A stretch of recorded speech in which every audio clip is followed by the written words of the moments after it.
Hey, we're live. Deribit live, that is. Thursday, August 22nd. I'm Shane, along with Richard.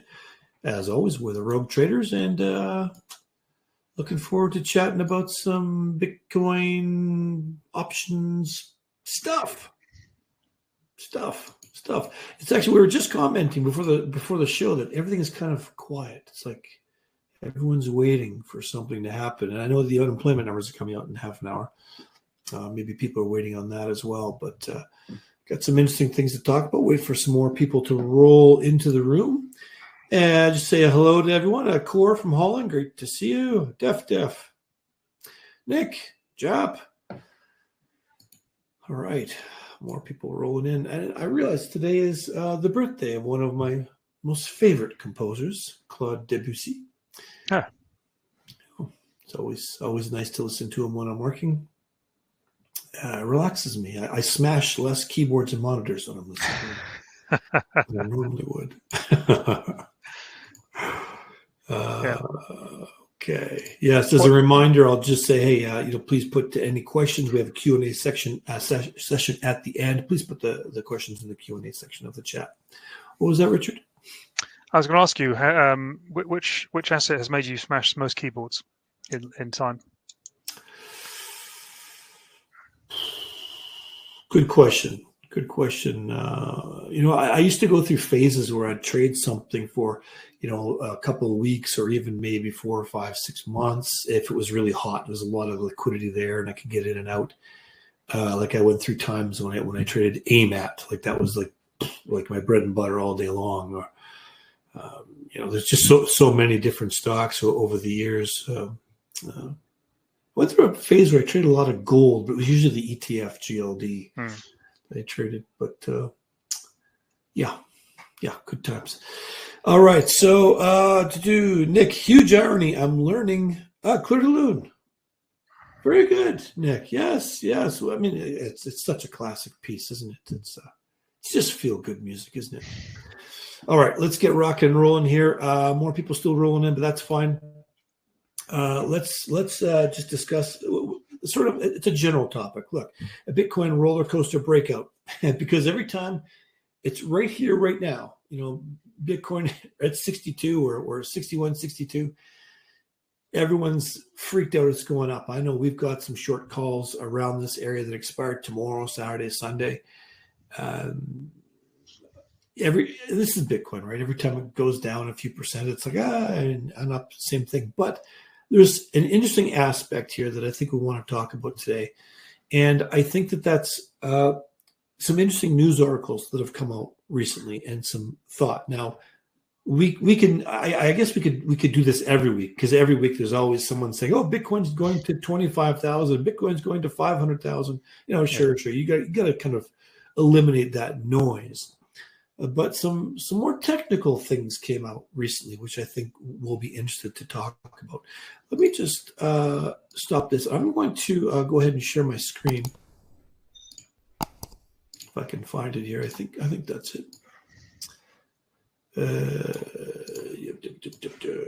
You can see my chart, yeah? Yeah. So here we are. Someone asked me in a group chat, what's going to happen today? So I do a lot of scalping. Well, if you guys know me by now, what do I always do? Support and resistance will always hold every single time, guaranteed. I guarantee support and resistance will always hold every single time, and you should always take the trade against it until it doesn't. And then you'll take a hit on that trade, and then you move on with your life, right? So if it goes up here, you sell it. Comes down here, you buy it. You could double sell. You could double buy. You could make this back and forth for 2 hours, 2 days, 2 weeks, 2 months, however long. Eventually it's going to bust one way or the other and you take a loss, but that's okay, because you just made 3, 4, 5, 6 trades profitable and you move on with your life. Same holds on true for me. And then again, this is short-term trading. We're trading maybe options or perps or futures that are expiring today, tomorrow, in 3 days, that type of thing. Shorter term stuff, which we like to do. Well, the perps don't expire in 3 days, but you know what I mean? If you're scalping, you want to buy it here and sell it here. That's all there is to it, or sell it here and buy it here. Now, I started to wonder a little bit the other day because I still am leaning towards the long side. I think there's a good chance we'll pump up here. This resistance will turn into support. We'll bounce around here before we eventually make that breakout. And is that going to happen this month, next month, October? I don't know. I think, Richard, August and September are historically down months, aren't they? On average, yeah. I mean, you've got to be careful with this. I can share a screen if you want. Well, let's come back to that in a bit. Yeah. What I'll do first is I just want to share a little bit of this article, and we can talk about that, and then you can talk about some of the other stuff that you think kind of counters it. And just so we know, we got this. We got unemployment claims coming out in 20 minutes, and then flash manufacturing PMI. So we might see a little bit of action. So this article I noticed yesterday. I think I posted it yesterday in our Discord private Rogue Trader Discord group, and it was talking about the derivatives bets leaving Bitcoin ripe for a short squeeze. And this was interesting. So I was like, what? And they're talking about a mix of both negative perpetual swap funding rates in recent weeks and a spike in open interest. And basically, they're saying the 7-day average funding rate, which has decreased since the market crash on August 5th, hitting minus 2.53%. And that's the lowest since March of 2023. So this low average 7-day funding rate combined with all this open interest is what they're saying, could end up being a really big squeeze. And I know that you were recently looking at open interest. And I think that that might be interesting to discuss. Well, this is open interest in perpetuals, and so the inference is that more people are short perpetuals than long. That's not possible because they all have to balance off, but the market is shorter perpetuals than long, thinking things are bearish, and maybe. And then I have a competing news story because.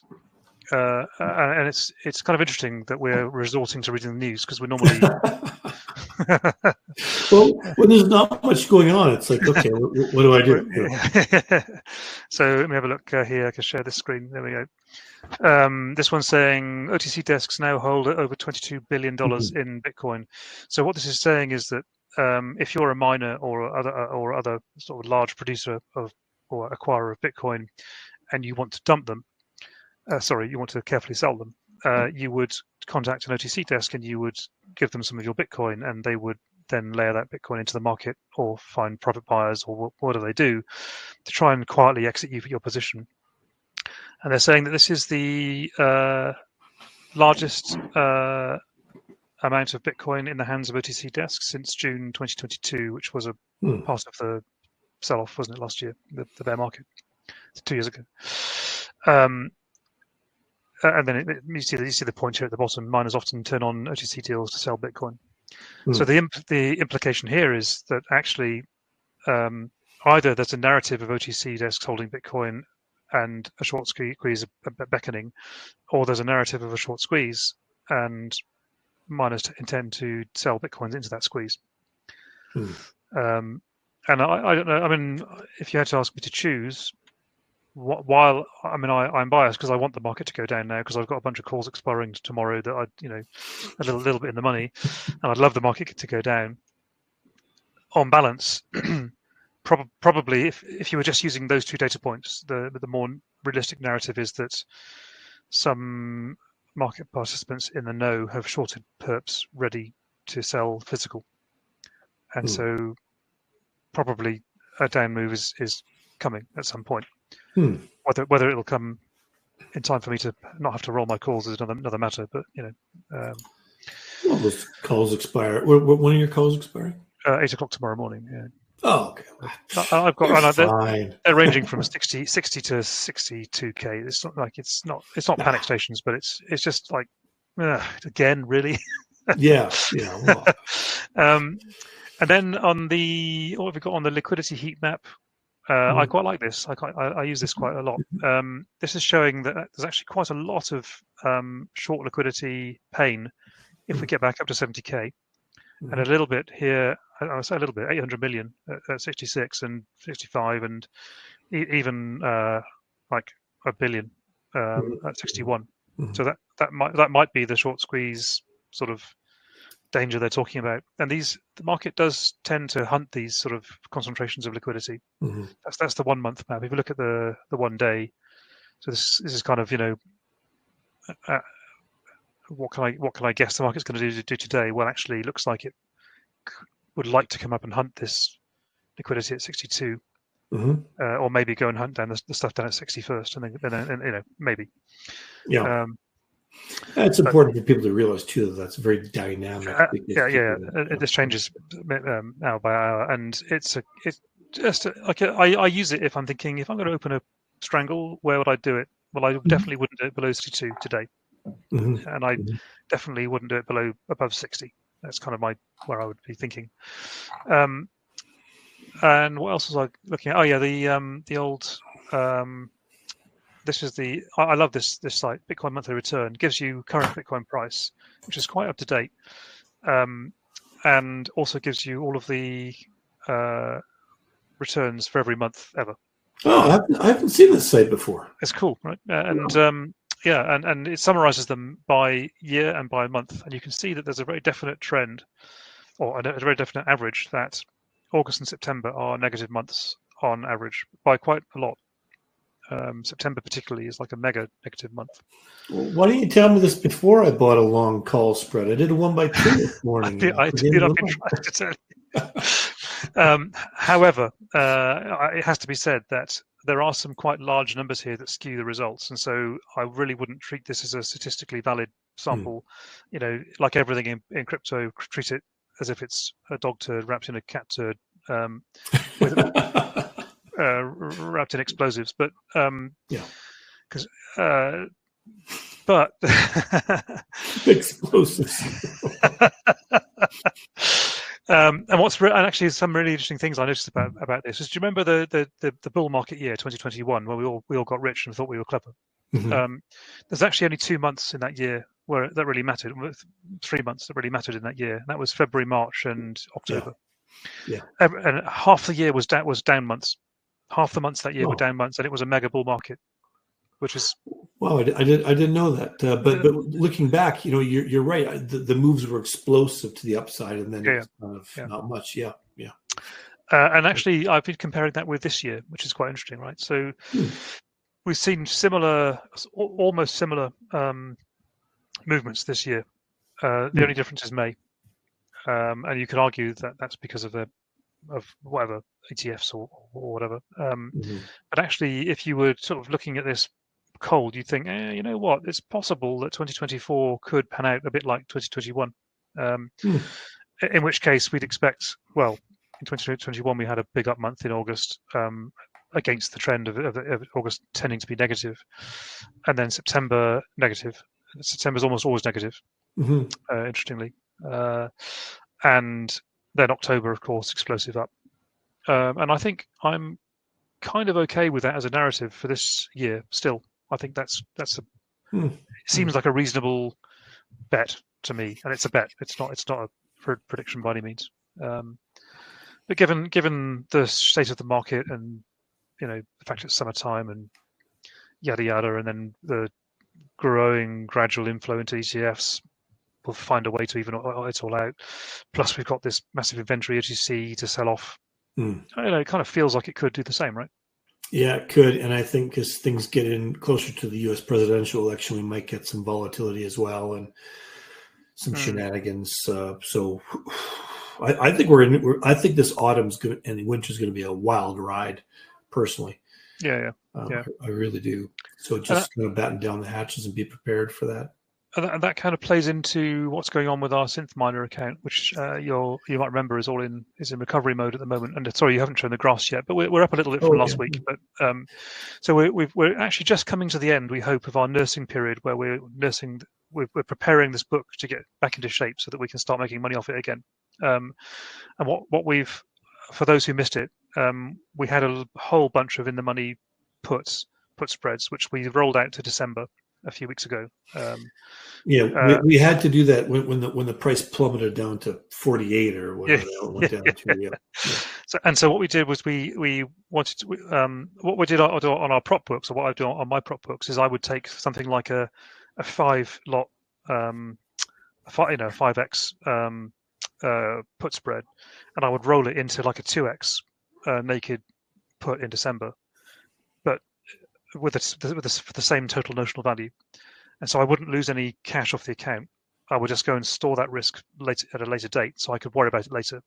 Because you tend to find that longer dated contracts have much lower gamma, and I wasn't too worried about a Vega spike out in December just yet, particularly on the put side. And so I thought, roll all that stuff out to December. Let's deal with that later. What we've got to deal with first is cleaning up the front end of our book. And so what we've been doing, of course, is getting the front end cleaned up. So we've now got no puts left on. No short puts left at the front end, and we're just finally dealing with the last of these call spreads that we've been chipping away at for the past couple of weeks. And so come tomorrow expiry, provided it doesn't go blasting up and annoying me, we'll be free of these call spreads, and maybe even by tonight. It depends how things get in the US markets, and then that will leave our book basically short puts in December, which I'm perfectly happy just to leave forever. But I think I'm quite happy to be long Bitcoin at 60k in December. We've got some cover here in October, which is burning a little bit of decay. And what we're going to do is move some of this stuff, start to move some of this risk forward.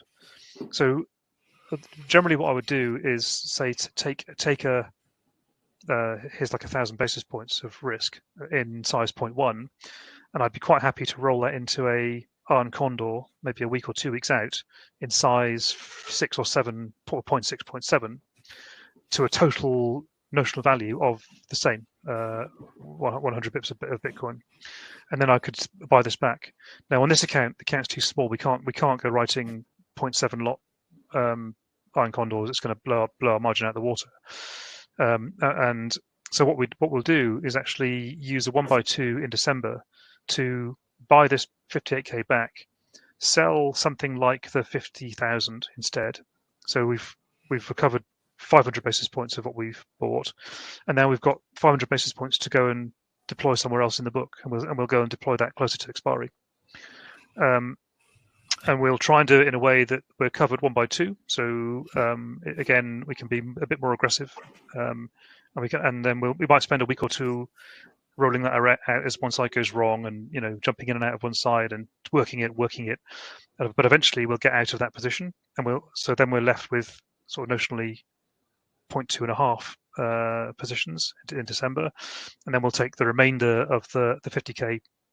Position, and we'll buy that back, and we'll redeploy it closer to the date, and work that, and then we'll come back for the 59 puts, and then we'll come back, and we'll just work it that way.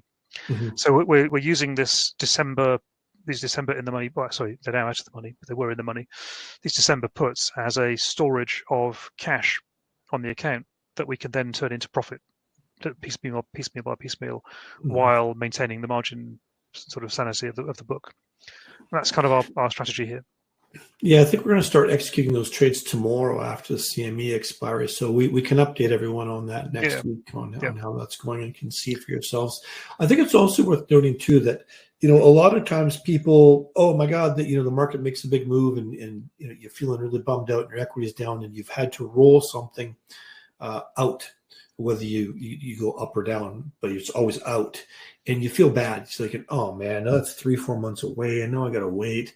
So most people don't think about bringing that back in, and we just think about, okay, this is causing us, it's a thorn in our side. We're going to move it off into the future. We can leave it there forever if we want to, but we intend on pulling it forward and getting that decay as fast as possible. And this is just another way to do that. And here's why. Because right now there's almost a 0.1 of a Bitcoin of cash on the account, but it's only currently net worth 0.0755. So we want to close that gap as fast as possible and get back to all cash, and then we can start putting on more risk, right? And I think one mistake people will make is they'll roll something out, and then they'll go back to their regular trading just kind of thinking, okay, I rolled it out, forget about it. And they use up any available room for risk just with everyday stuff versus thinking, okay, let's pull the front end risk off like we have, then bring it in. So you've got to kind of stop, clear your front end out, then start to bring stuff forward. Yeah. And it's the margin. Yeah. And it's really. Do you want to show the slides? If I stop sharing, you show the slides, and we'll show the graphs, and I'll explain why. Or we could do that next time because we're running out of time. Oh, sorry, man. Well, I was just going to say that whenever we're rolling a position, we're always looking to roll it for a credit, and we're rolling for a credit, rolling for a credit, rolling for a credit, and it's like we're always snorting a bit more coke or injecting a bit more heroin, right? Hoping that tomorrow is going to be better than today. It's kind of like that, right? I mean, not that I snort coke or do heroin, but that's what I imagine it's like. Hang on.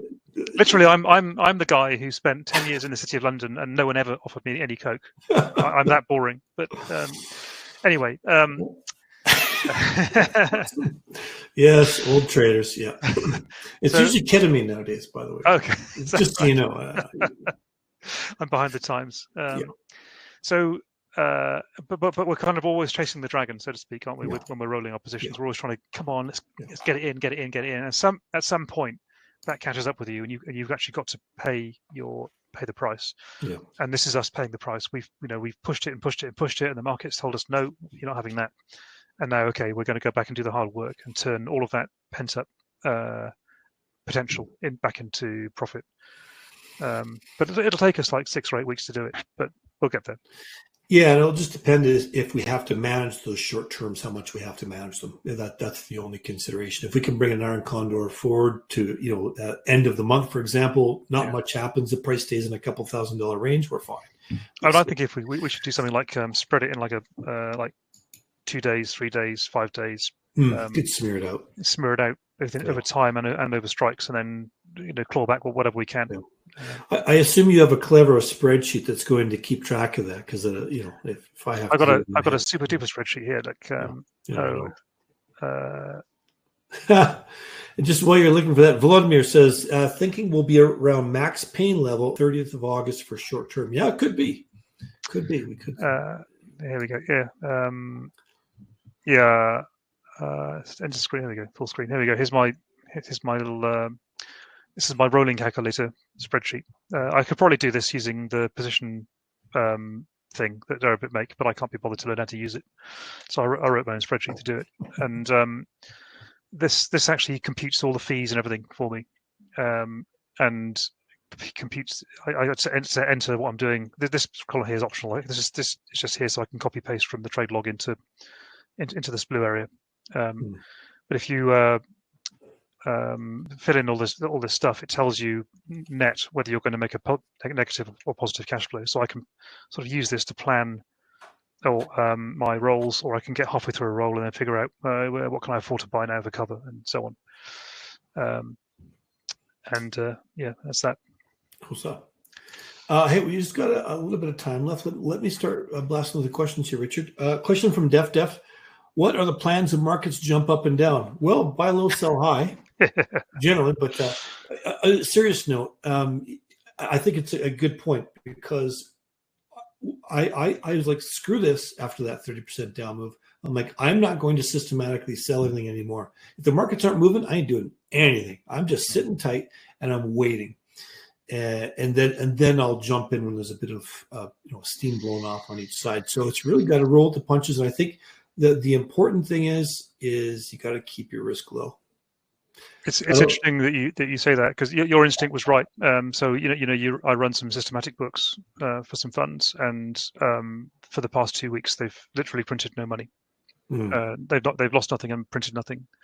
Just too much volatility. There's just too much. So it turns out that the hourly realized vol, and it is hourly these days, almost exactly equals the monthly vol that we've bought or sold options for rebased back to hours.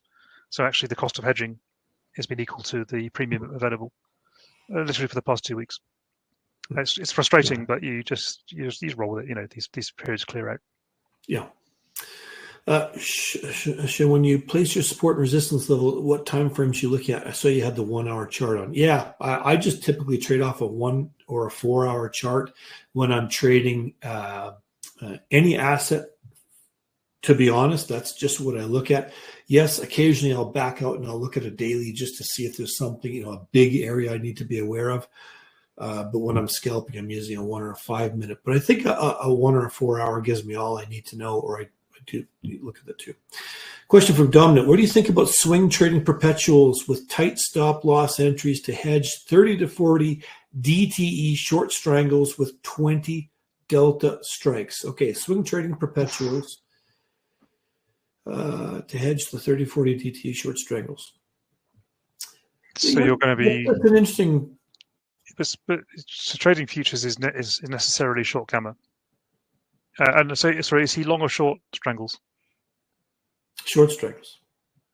So you're short gamma with swing trading, and you're also short gamma with the strangles. That sounds like a strategy that we run. Actually, one of our higher risk return strategies we run systematically, which does pretty much that. It buys high, sells low.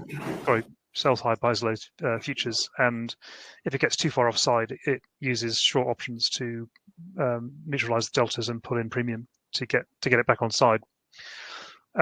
It's super scary. Some clients like it because it gives great returns, but it's volatile as hell. So you can easily expect a 20% drawdown on that kind of trade. If you're comfortable with that, go for it. Well, I mean, now I'm thinking about this a little bit. So if I've got a short strangle and one side is starting to get pressed, I'm going to name this strategy called running with the dogs. I'm going to run with the dogs on that. So if it's going down against my puts, for example, the price is coming down, my short puts are starting to look pretty ugly. I'm just going to sell perps down along with it to offset, it's hedging, right? Offset some of that and start to scale out or quickly reverse position, whatever, just to take some of that sting off. So you're making on the perps what you're losing, or some of it you're losing on the. Yeah, but if you're going to do that, you better close out your calls, because if it reverses suddenly, you're now offside twice. And the margin engine will notice as well. If I'm short, so as soon as I reverse, I can also take it long. I basically just constantly using futures long and short to flow back and forth in between those strikes or outside of those strikes. So that's gamma hedging. That's pretty much what I do systematically. And for the past 2 weeks, that's made no money. I mean, for most of the year, it makes a lot of money. But if you're accurate with your hedging. A question from Gene. Do you think it's worth it to use a 365-day calendar schedule for pricing crypto options given the little activity on weekends?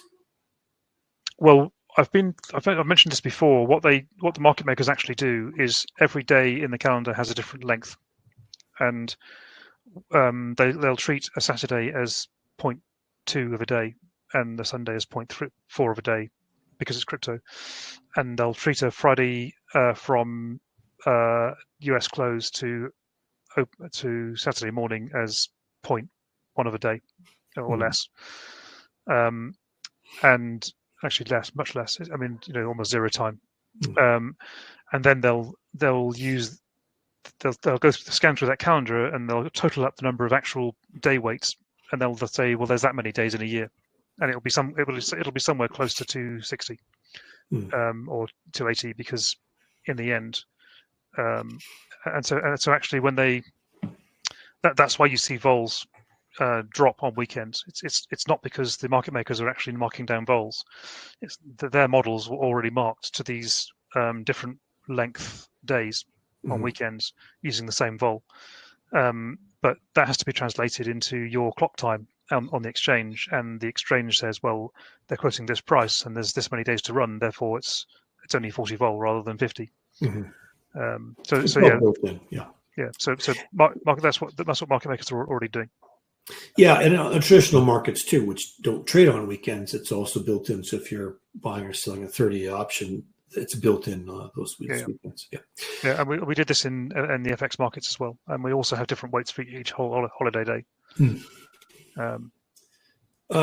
Question from Johannes. What's the rationale behind the liquidity hunting? I think when you were talking about liquidity hunting on that heat map, who profits from that? Oh, this is very simple, and this is like the law of the jungle of life. It's well worth learning this in everything you do. The big guys who know what they're doing don't need leverage. Rich people don't use leverage, not for gambling, right? They use it for sure things. The only people who need leverage are poor people, and so anyone who's got a leverage position in the market is poor, which means that they are scared. It means that they can be chased off that position if you put it under enough pressure.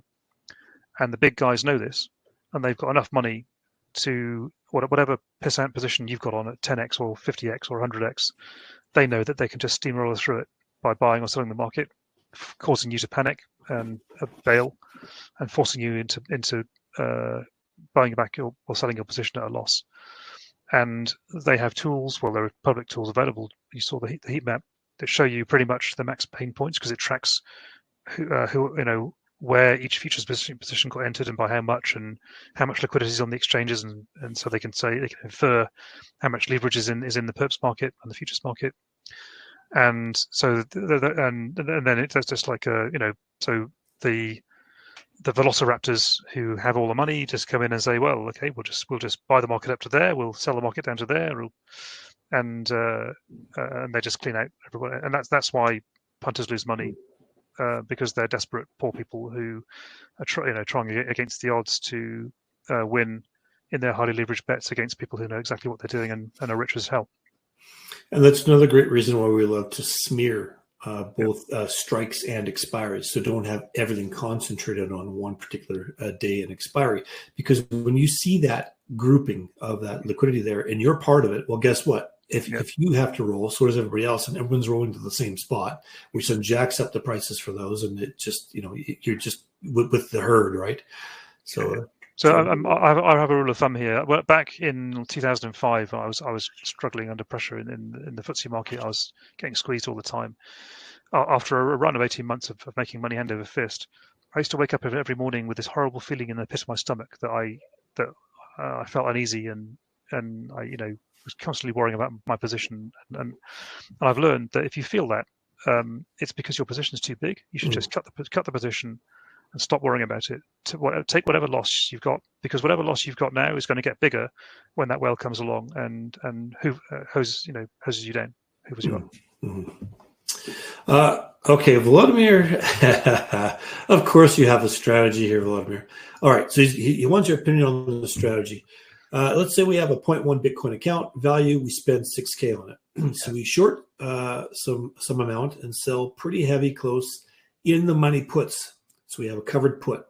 Yeah. Okay. Roll if the price goes up, for example, in 1,000 strike steps. Yeah. And roll and roll and roll. Looks like in this case, the USD value we're always covered, but we can gain more Bitcoin long term. It's kind of a lot to swallow there. You understand what I'm saying? Yeah, you're selling in the money puts. What that's called is an accumulator.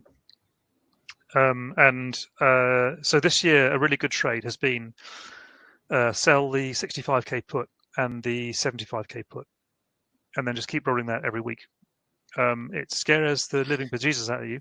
Yeah, it's not for the faint of heart. I mean, literally, you don't want to do that in size, but it prints money, and if you can stomach it, you'd have made a fortune. So it's called accumulator. It's a well-known strategy. Question from Johannes. Isn't rolling similar to a martingale, essentially adding more and more risk every time and hoping to be right? I'd say no. I mean, so those from not familiar with, I'm not an expert in the martingale. The martingale is you're wrong. You double in. You're wrong again. You double that again. You keep doubling. So as long as you've got margin, the thing is going to eventually revert to the mean. You'll be okay. But and a lot of people think about rolling and adjusting as kind of a trick, but really all you're doing is if you're rolling, you're locking in a loss and you're just reselling that somewhere else. You're not necessarily increasing your risk. If you roll it out further in time, there's some time risk, I guess. But you can sell it. You can do it for a credit or a debit or a flat, whatever you want. You can double it and have it closer. There's so many things you can do, but I think inherently it's not necessarily increasing your risk. It's just giving more time risk, but more time to be right too, right? I mean, if you were doubling your position every week, yes, it's definitely a martingale. If you doubled it, but and you rolling would get would normally double. The margin system would stop you pretty quickly. I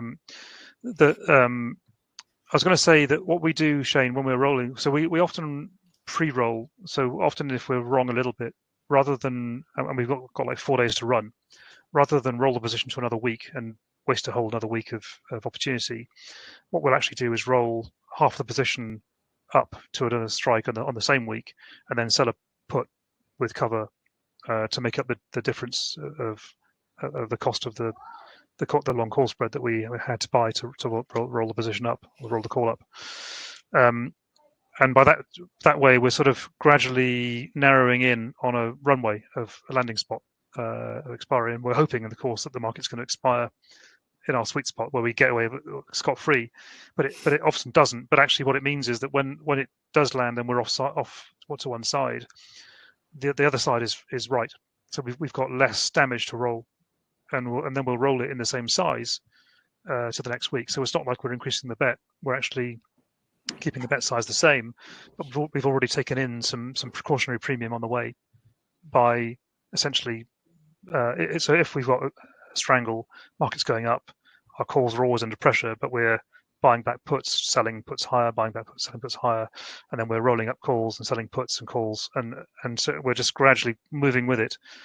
And effectively, what we're doing is delta hedging in steps. It's actually very little different to doing daily delta hedges with futures in terms of outcome, but it just means we don't have to worry about futures and forgetting. But it means it generally means that we'll do better than a martingale. It means that every roll of the dice is actually not doubling the bet, but maybe it's 0.75 of the bet. So we're actually reducing the risk every time we roll. Yeah, you said when we're a little bit right or a little bit wrong. Is that like being a little bit pregnant? Well, the difference is that in markets you can be a little bit wrong. Okay. All right. Question from Johannes. One more question. Do you consider historic realized vol versus implied vol? Past week's VRP was negative. On what time scale? Because maybe on monthly it was, but on hourly definitely wasn't. And details matter, because if you're, so if you're not hedging, then great. If realized vol is lower than implied, fantastic. Over your time period, you will on average win, as long as you've got gamma spread through all the strikes. The one that says daily, by the way. Yeah. So what we found was that the hourly vol was quite aggressive, but daily and weekly, and if you look at monthly, it all kind of smooths out. It's been quite an interesting couple of weeks. As to whether we consider it, not really, because it's already happened. So we're generally more worried about what's going to come next. And Gene, just to follow up, you asked, so everything is already priced in. Yes, and I think you were referring to the volatility and the drops in the weekend. It's already priced in. I think that's what you're referring to there.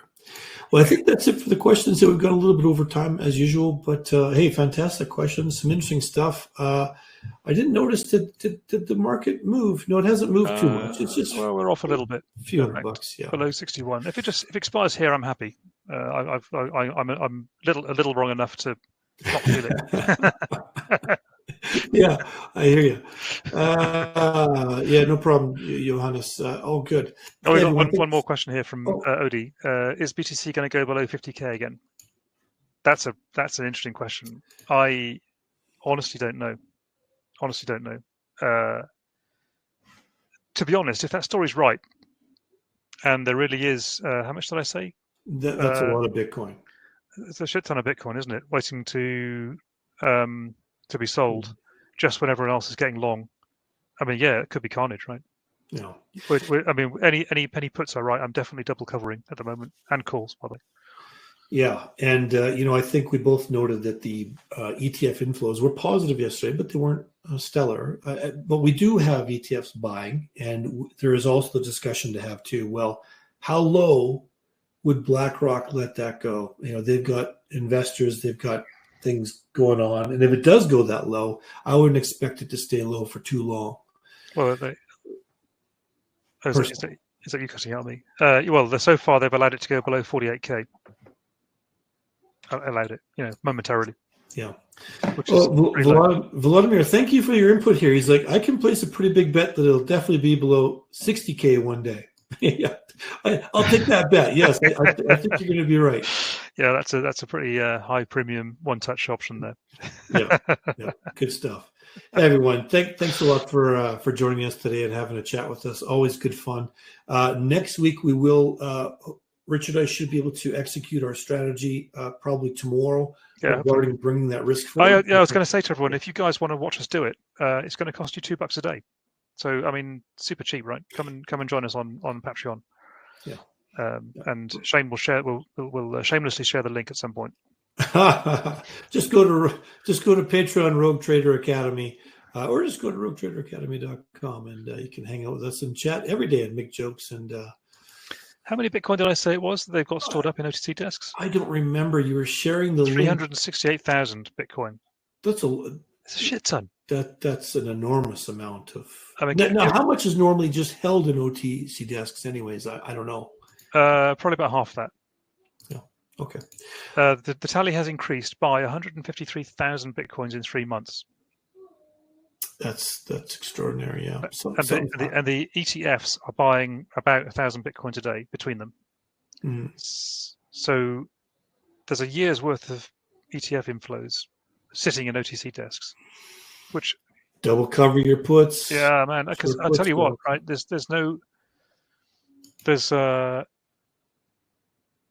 reason for any ETF to go to the market at all. So any ups, it's entirely possible that any upswings we're seeing in price are utterly and only to do with sentiment and not to do with ETFs. Mm. So yeah, be careful out there, guys. Geez, we're trying to get off the call. We can't. Antoine just says, but the OTC desk will match orders. They won't sell the whole pack. Okay, if you say so. See, it's crypto. Anything goes. It's the Wild West. If I had an OTC desk and I saw the price screaming up in a short squeeze because people couldn't get out, and what I might do is just sell perps into that, or start buying puts, and then one day dump all that BTC. I mean, Let's not get into things that in the TradFi markets would put us in prison. Let's keep it clean. It's family-friendly show here. All right. Hey, again, thanks everyone for joining us. We've gone way over time. Sorry about that. We'll see you next week, and happy trading till then. Thanks for coming, guys.